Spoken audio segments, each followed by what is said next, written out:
하나님 말씀 받도록 하겠습니다. 하나님 말씀 이사야 6장 1절부터 8절까지입니다. 한 절씩 교독합니다. 제가 먼저 하나님 말씀 읽겠습니다. 우시야 왕이 죽던 해 내가 본즉 주께서 높이 들린 보좌에 앉으셨는데 그의 옷자락은 성전에 가득하였고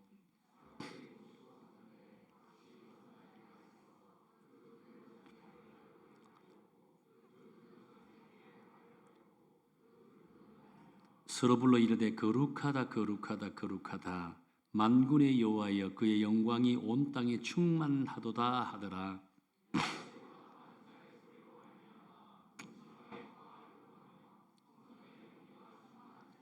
그때 내가 말하되 화로다 나여 망하게 되었도다. 나는 입술이 부정한 사람이요 나는 입술이 부정한 백성 중에 거주하면서 만군의 여호와이신 왕을 배었음이로다 하였더라.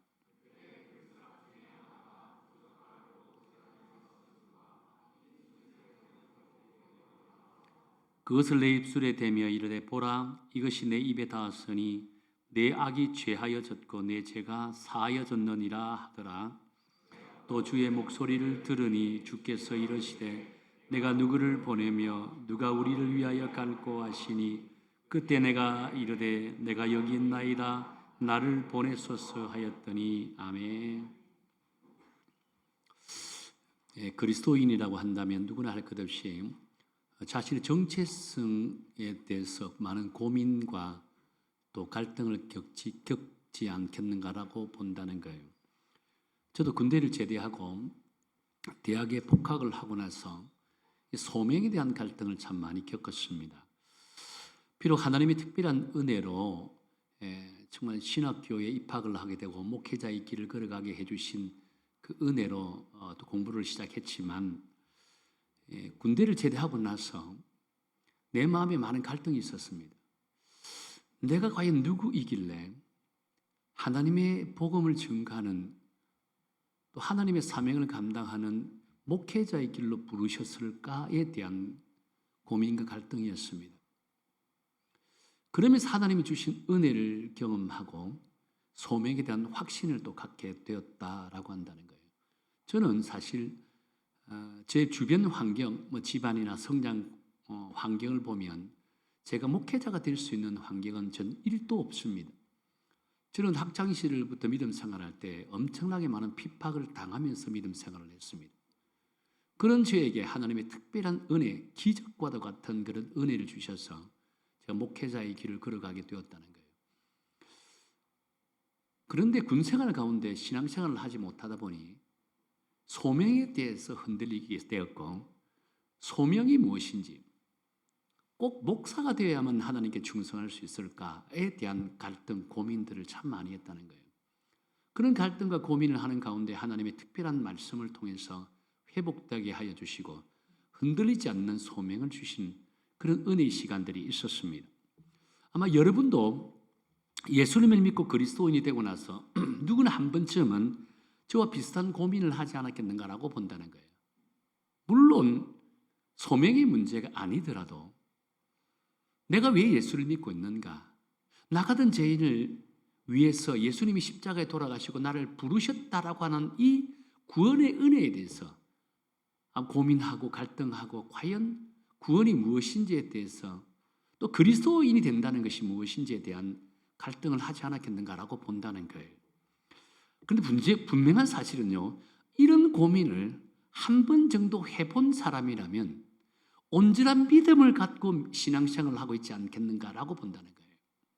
그렇게 그리스도인으로서 참된 가치 있는 삶, 하나님의 은혜를 누리는 삶을 살기 위해서는요, 누구나 할 것 없이 그리스도인으로서의 자신의 정체성을 한 번 정도는 고민해 보아야 된다라고 본다는 겁니다. 하나님을 알고 나를 아는 끊임없는 자기 성찰과 깨달음이 있어야 한다는 거예요. 그리고 이런 자기 성찰과 깨달음이 있을 때 비로소 그리스도인으로서 세상 속에서 어떤 삶을 살아야 하는지에 대한 그 고민에 대한 답을 찾을 수가 있다고 한다는 거예요. 이 자기 성찰과 자기 정체성에 대한 고민을 하지 않고서는 우리 이 세상에서 살아가는 그리스도인으로서의 존재로서의 가치를 발휘한다는 것은 결코 쉽지 않지 않겠는가라고 본다는 거예요. 그래서 여러분, 혹시나 우리 청년들이나 성도님들, 내가 그리스도인으로서 과연 누구일까? 나는 누구일까에 대한 자기 정체성에 대한 고민을 하고 있더라면 걱정하지 마십시오.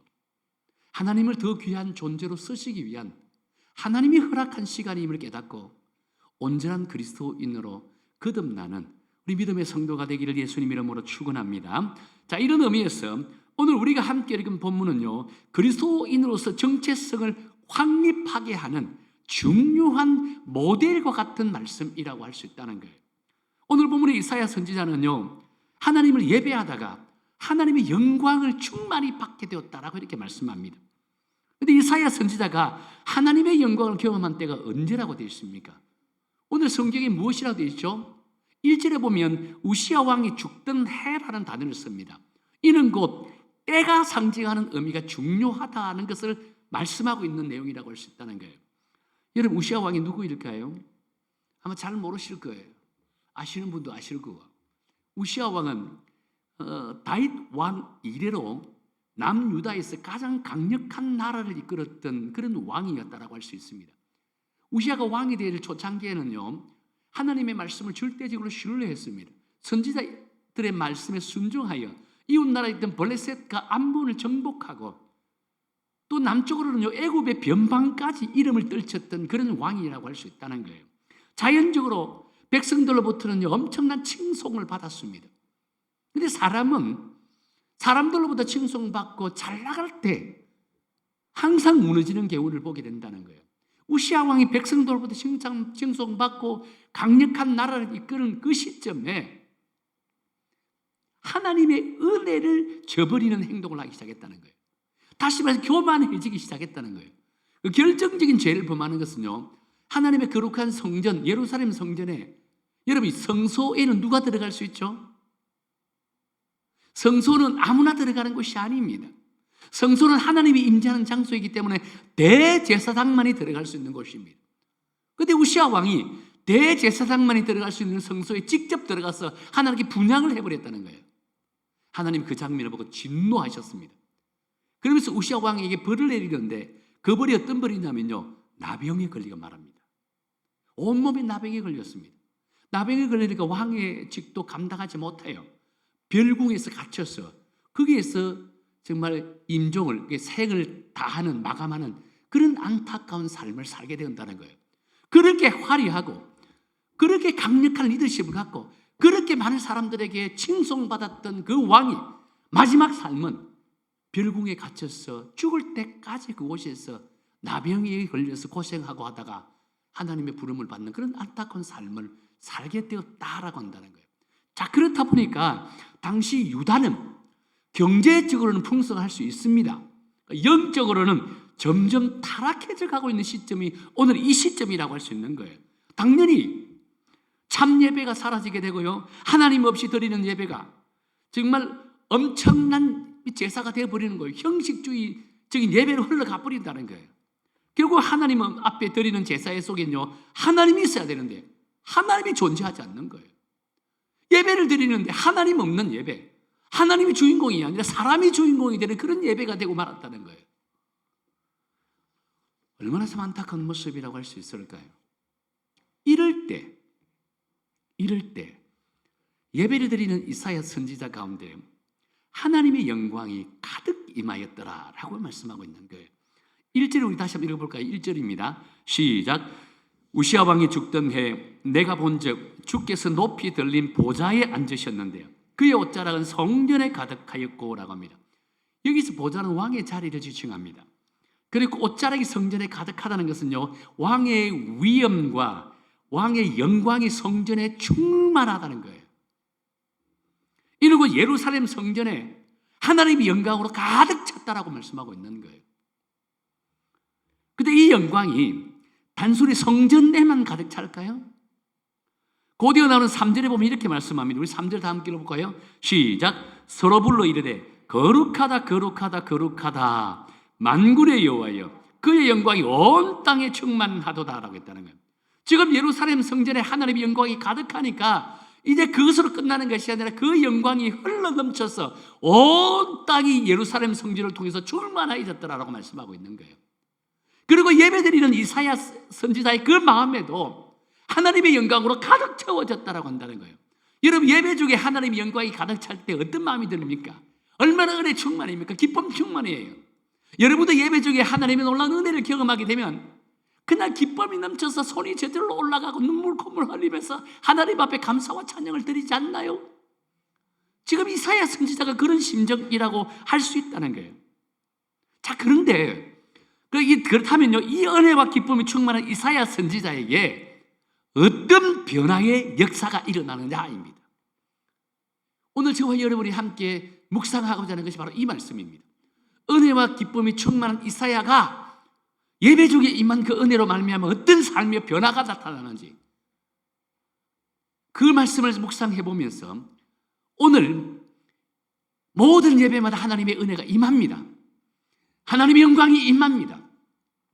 그렇다면 하나님의 영광이 임한 우리가 어떤 변화된 삶을 살아야 되는지 오늘 이 본문의 말씀을 통해서 답을 찾아 나가자는 거예요.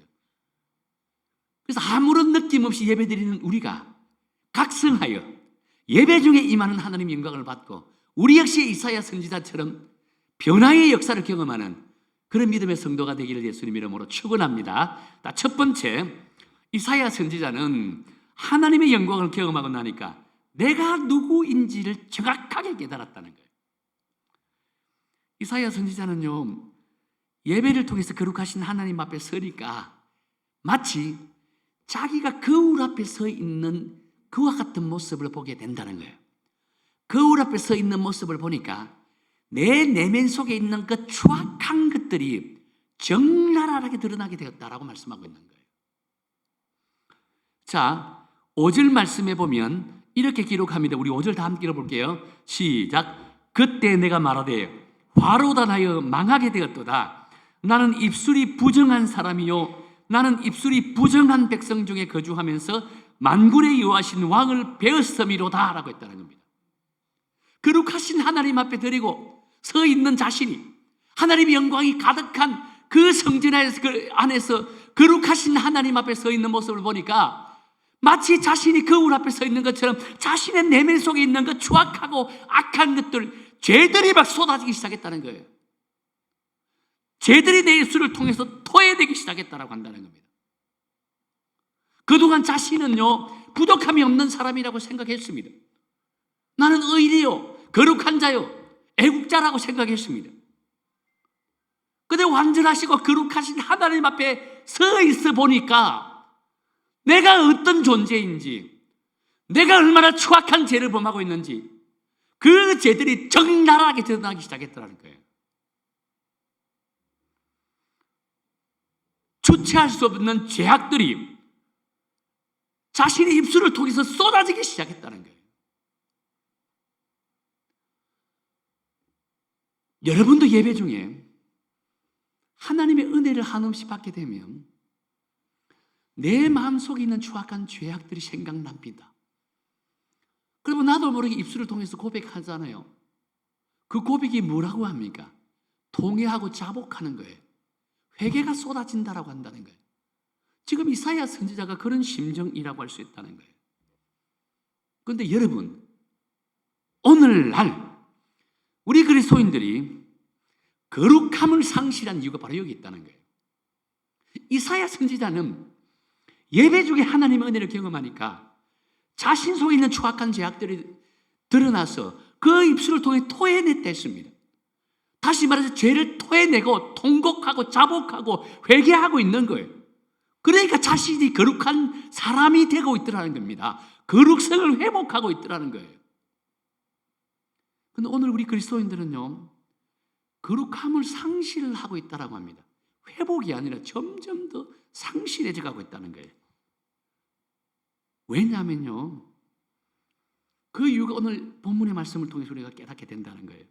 여러분, 신앙은 거룩하신 하나님 앞에 서 있는 자신의 존재를 인식하는 것부터 시작되어진다고 한다는 겁니다. 내 자신이 얼마나 부끄러운 존재인지, 내 안에 감춰있는 죄악들과 그 추악한 죄악들이 얼마나 많고 많은지 그것을 깨닫는 순간에 우리 마음속에 있는 하나님의 거룩함이 회복되기 시작한다는 거예요. 그런데 현실은요, 하나님 앞 거룩하심 앞에 잠시도 서 있지 못한다는 거예요.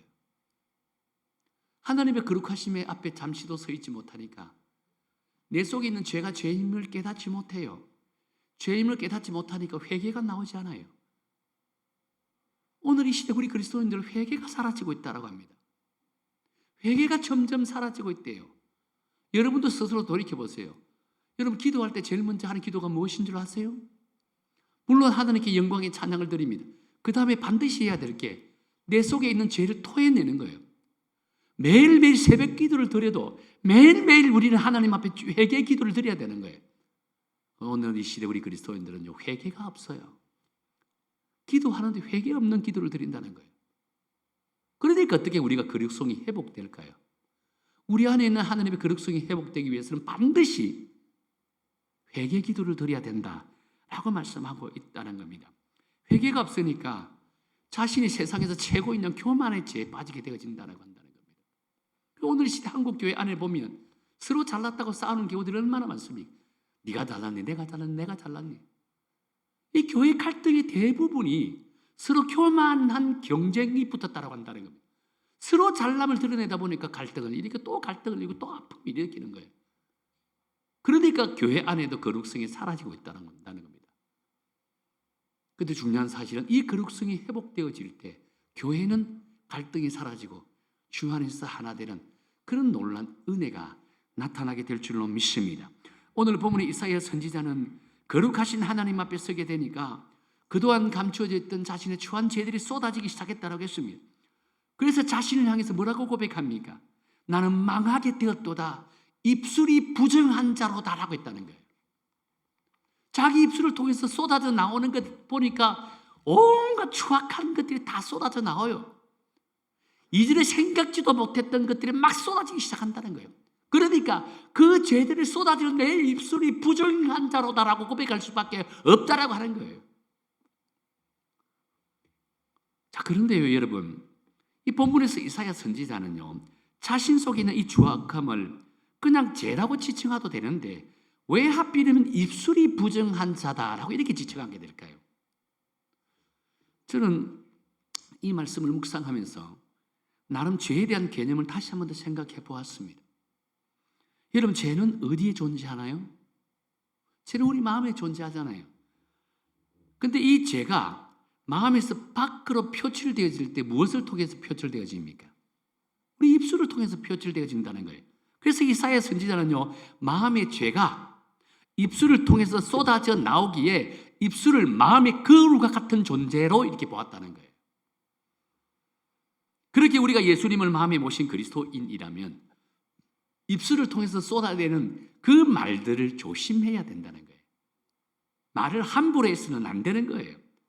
특히 남을 비방하고 또 남을 모함하고 쓸데없는 말들을 양산하고 없는 말들을 지어서 만들어내는, 사람을 죽이려고 하는 그 말들을 쏟아내는 그 자체가 죄라는 겁니다. 죄악이라고 하는 거예요. 그래서 여러분, 말을 조심해야 되는 거예요. 말을 절제해야 된다고 끊임없이 말씀하고 있다는 거예요. 야고보 사도는 야고보 3장 2절과 6절에서 이렇게 말씀하셨습니다.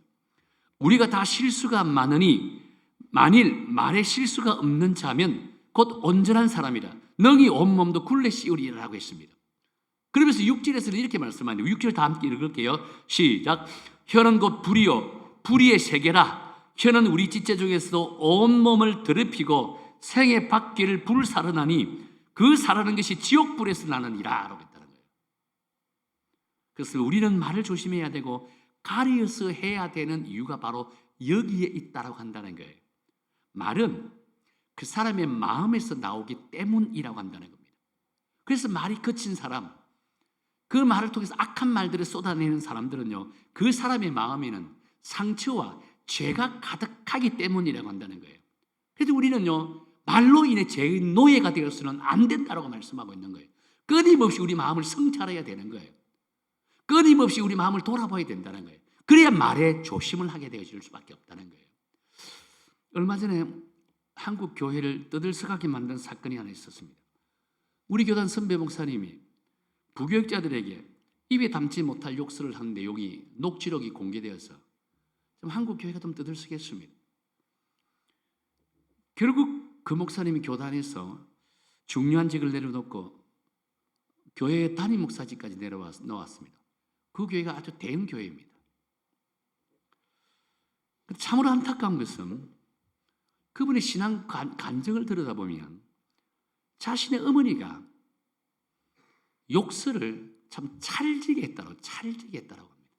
어릴 때부터. 그럼 어릴 때부터 장성할 때까지 그 어머니가 하는 욕을 끊임없이 들으면서 지내왔대요.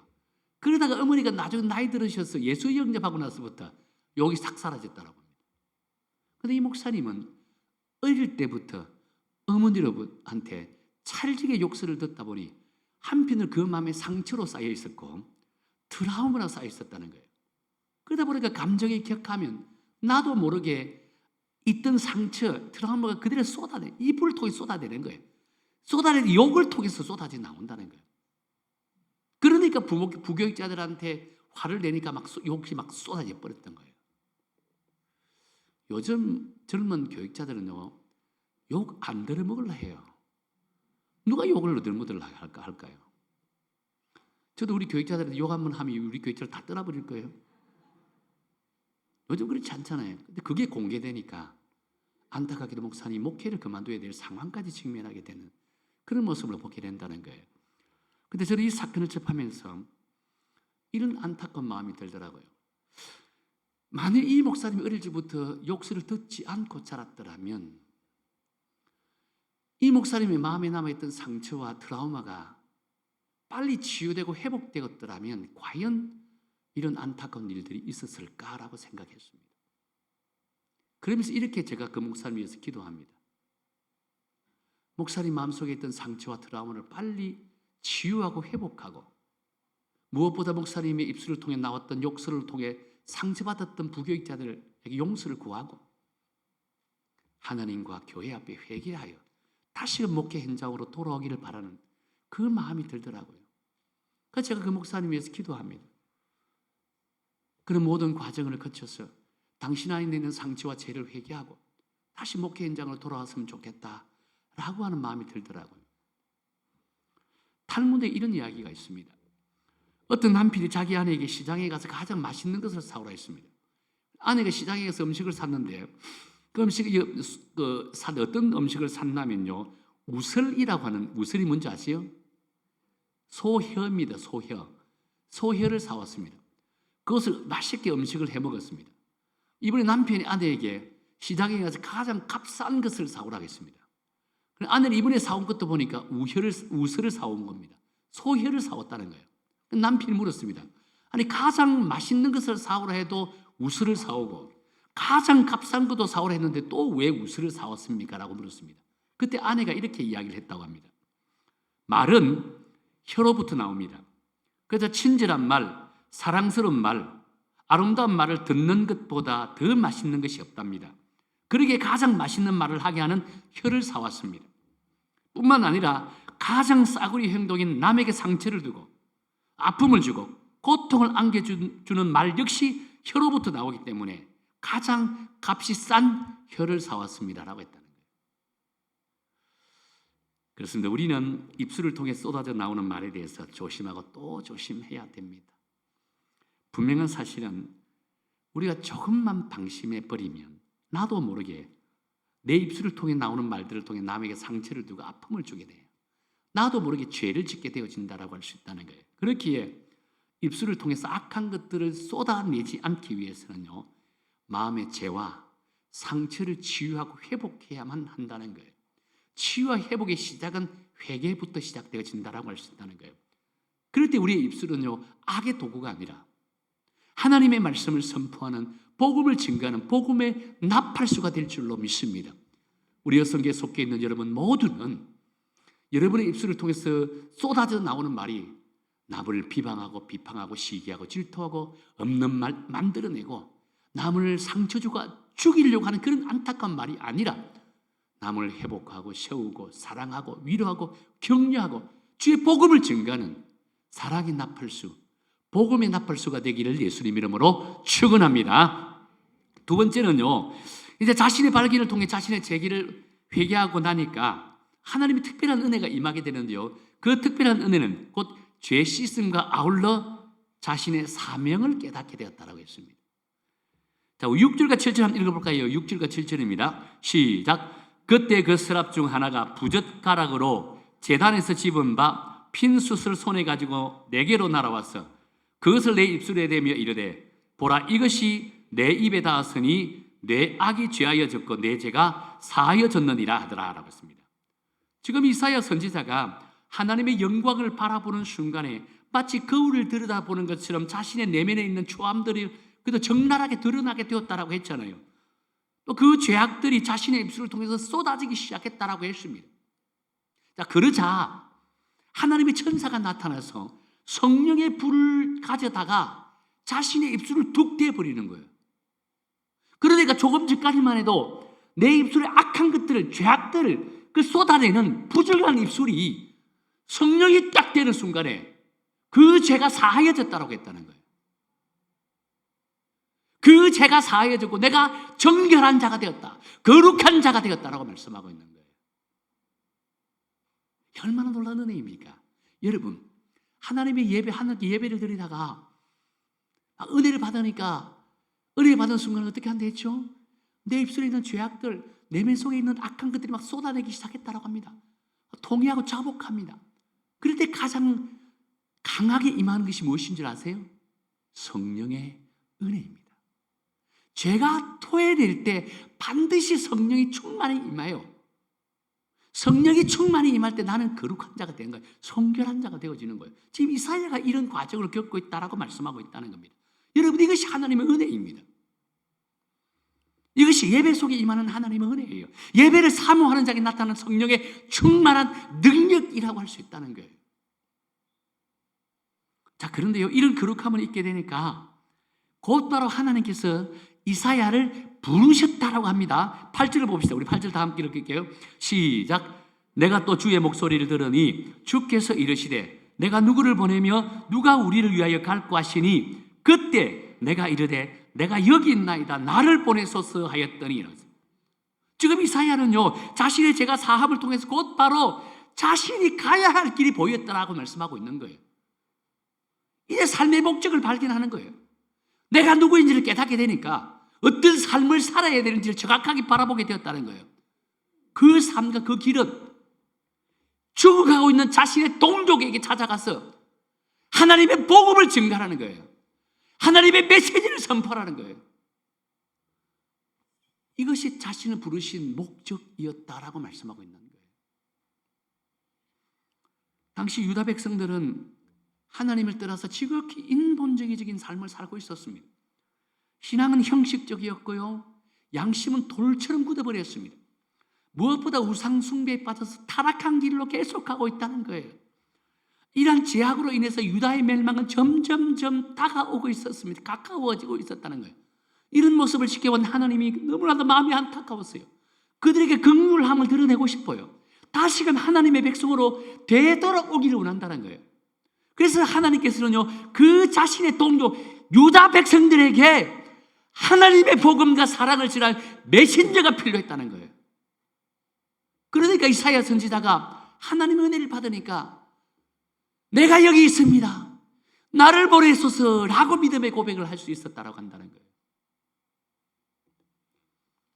여러분, 이러한 부르심과 응답은 비단 이사야에게만 해당되는 것은 결코 아닙니다.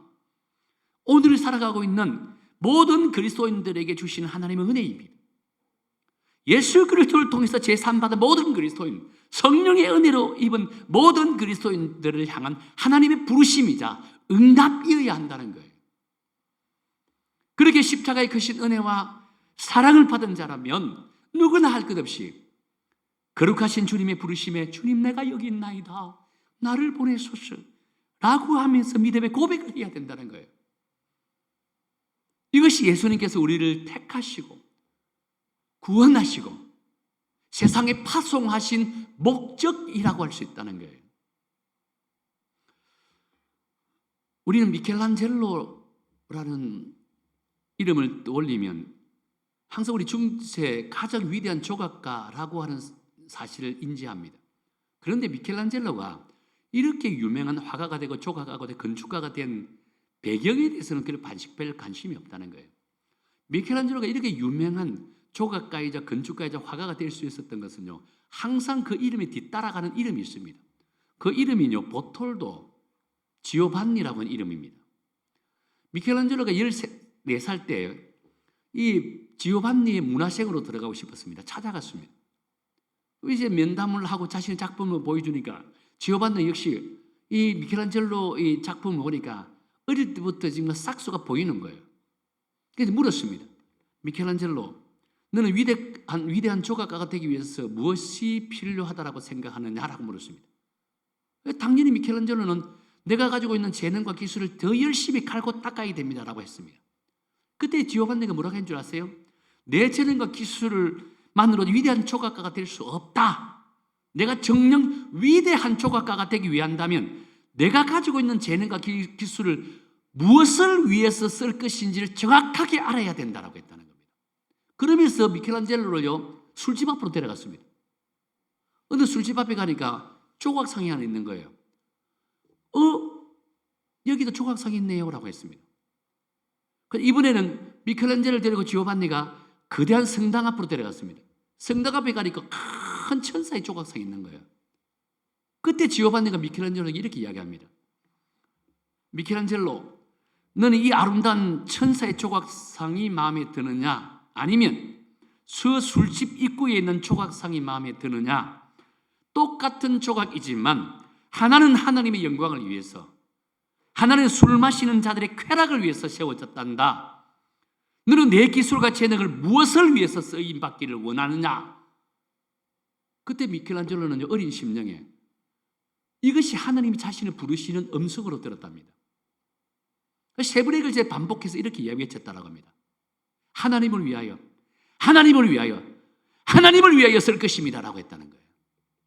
그때부터 미켈란젤로는요, 모든 작품들이 하나님의 영광된 작품이었다라고 한다는 거예요. 그렇습니다. 지오반니는 미켈란젤로가 단순한 조각품을 만드는 조각가가 되기를 원하지 않았습니다. 하나님의 영광을 위해 쓰임받는 위대한 하나님의 조각가가 되기를 원했다는 거예요. 하나님 주신 달란트를 단순히 조각 만드는 것에 끝나는 것이 아니라 하나님의 영광을 위해서 쓰임받기를 원했다라고 한다는 거예요. 사랑하는 성도 여러분, 여러분은 하나님의 부르심에 어떻게 응답하시나요? 하나님께서 우리를 부르실 때 중요한 것은요, 굉장한 응답이 아니라 진지한 응답이라고 할 수 있는 거예요. 그렇다고 해서 여러분 모든 것을 하나님께 드리라는 것은 결코 아닙니다. 지금 여러분이 예수 그리스도를 통해서 구원받은 그리스도인임을 믿는다면 여러분의 삶의 현장에서 그리스도인다운 삶을 살기를 원해야 된다는 거예요. 뿐만 아니라 여러분의 삶의 현장에 하나님이 보내신 선교 현장을 믿고 선교사적인 마인드를 갖고 살아야 된다는 거예요. 이것이 하나님 우리를 부르신 목적이자 응답이라고 할 수 있는 거예요. 책임의식을 갖고 살아야 되는 거예요. 나는 그리스도인입니다. 난 책임의식을 갖고 살아야 된다는 거예요. 여러분, 책임이라는 단어가 영어로 어떤 단어로 씁니까? responsibility라는 단어를 쓰잖아요. responsibility는요, 응답인 response와 능력인 ability가 결합한 단어입니다. 곧 하나님의 부르심에 진지하게 응답한다면 그 일들을 감당할 수 있는 능력도 주신다라고 한다는 거예요. 분명한 사실은요, 하나님께서는 오늘도 사람을 찾으십니다. 세상의 죄악으로 물들어가고 모두가 거룩하신 하나님 앞에 서기를 꺼리하는 이 시대에, 그래서 모두가 스스로 잘난 맛에 살아가는 이 세상에 하나님의 말씀을 선포하고 회개를 촉구하고 한 영혼을 구원하기 위해서 온갖 수치와 모욕을 감내하기를 원하는 참 사람을 찾으신다는 거예요. 그렇게 우리 선교 성도 여러분 모두는 하나님으로부터 구원받은 백성으로서 가슴에 사명이 불일 듯이 일어나 주님 내가 여기 있나이다 나를 보내소서라고 하는 믿음의 고백을 하는 믿음의 성도가 되기를 축원합니다. 여러분의 각자의 삶의 현장, 여러분의 직장과 여러분의 학교와 여러분의 이웃들에게 나는 선교사입니다 이 책임의식을 갖고 살아가기를 원한다면 분명한 사실은 여러분들을 통해서 하나님의 나라가 이루어질 줄로 믿습니다. 여러분들을 통해 수많은 영혼들이 주께로 돌아오는 역사가 일어나게 될 줄로 믿습니다. 이번 40일 선교적 교회 공동체 캠페인 기간 동안 이런 사명을 붙들고 이런 사명자로 살아감을 통해서 하나님의 영광과 하나님의 나라가 여러분들을 통해 우리가 선교를 통해서 확산되어지고 확산되어지는 놀라운 역사가 일어나기를 예수님 이름으로 축원합니다.